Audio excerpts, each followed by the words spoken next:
in 2138, humanity's ships are guided by Atom, the artificial directing administrative mainframe. When a malfunctioning star relay starts opening a wormhole targeting a populated planet, Atom seizes control of a crewed starship and sacrifices it to destroy the relay and prevent catastrophe. Humanity fractures.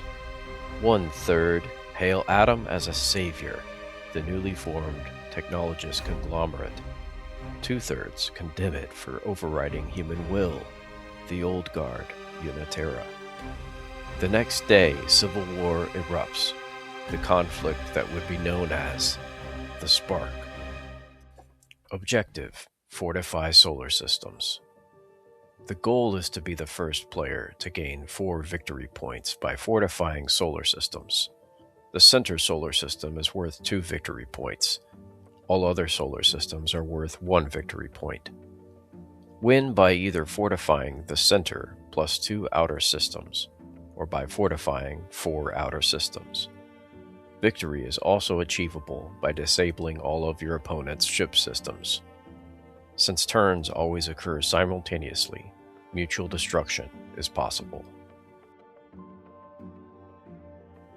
Difficulty. Select combat range conditions. Choosing combat range conditions is essentially choosing the difficulty level, as it will determine the complexity of the game.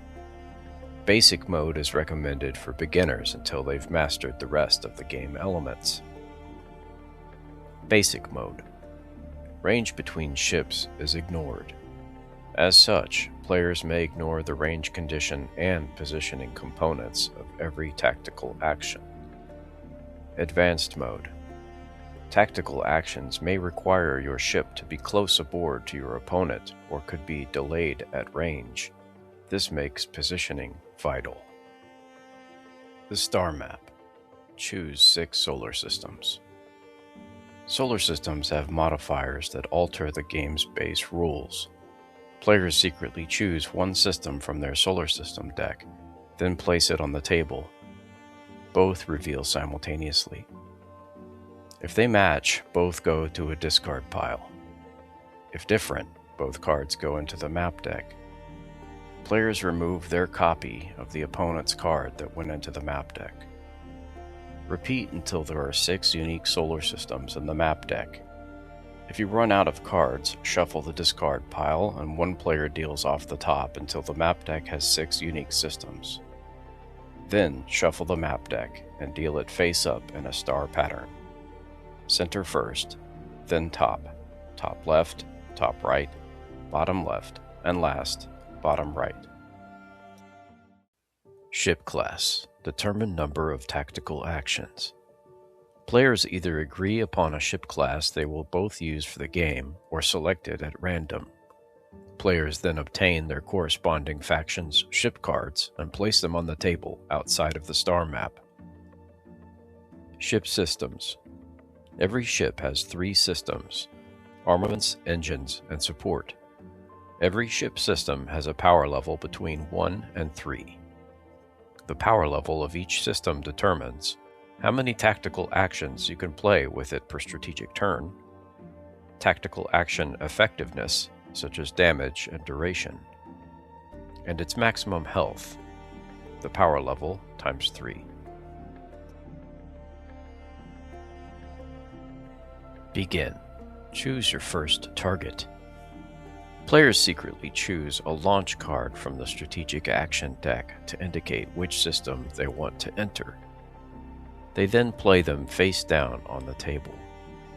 Once both players have chosen, reveal simultaneously.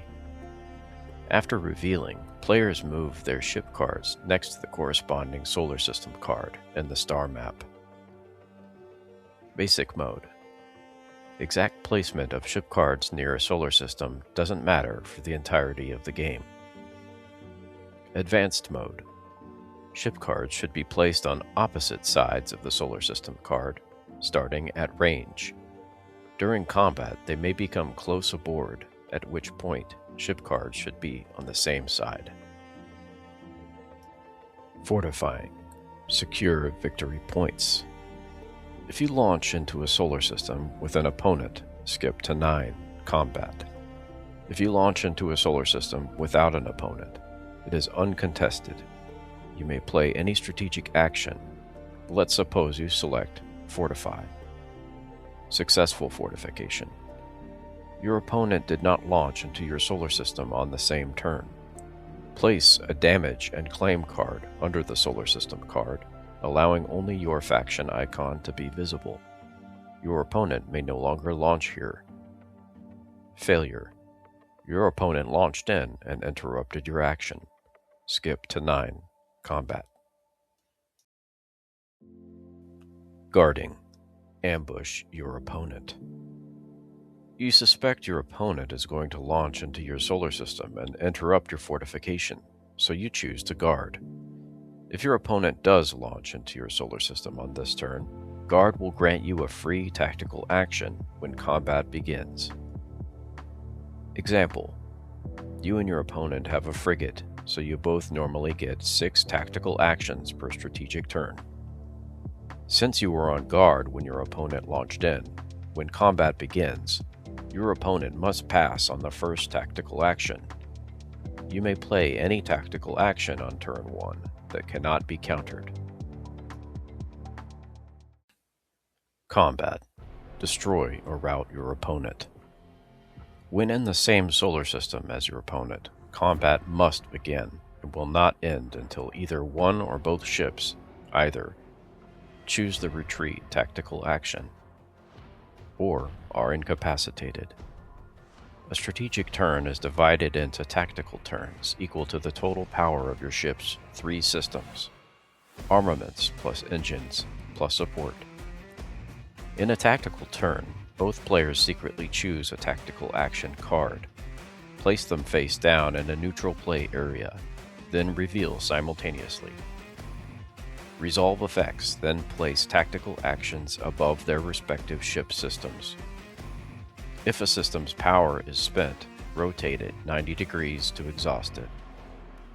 When a strategic turn is complete, refresh all ship systems and return tactical actions to hands.